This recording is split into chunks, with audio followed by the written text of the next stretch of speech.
මගේ ආදරණීය යාළුවනේ අද මගේ තුන්වෙනි වීඩියෝ එක ෆුල් වීඩියෝ එක අරන් ඇවිල්ලා තියෙනවා. අපි බලමු අද මොනවාද මම කියලා තියෙන්නේ. අද රතු හාලෙපත් කියලා තියෙනවා. ඇත්තටම ඇඟට ගුණදායකයි. මේක නිසා රතුපත් තමයි මම වෙලා තියෙන්නේ. ඊළඟට මම වෙලා තියෙනවා ඔන්න අද හම්බුණා මට දෙල් ටිකක්.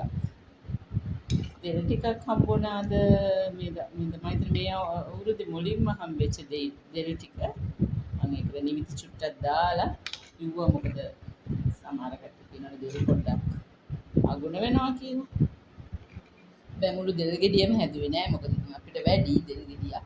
මම ටිකක් තම්බලා බොක්ස් එක දාලා ෆ්‍රිජ් එකට දැම්මා. ඉතුරු ටික හැදුවා. ඊළඟට මං හදලා තියෙනවා හැමදෑම හදලා බෝච්චි.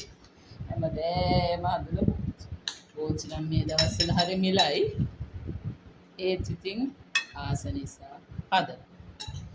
ඊළඟට මේ තියෙන්නේ කොටකොල සම්බරය. අද නම් එච්චරම කලර්ෆුල් නෑ. මොකද කොළ පාට තමයි අද වැඩිපුර තියෙන්නේ. මට අද වෙන පාට එළවලුවක් තිබ්බේ නෑ. ඇත්තටම මම නම් ගොඩාක් ආස පිගාන කලර්ෆුල් වෙනවා.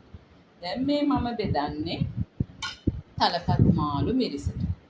මේට වැඩිය පොඩ්ඩක් කලර්ෆුල් වුණා නම් හොඳයි.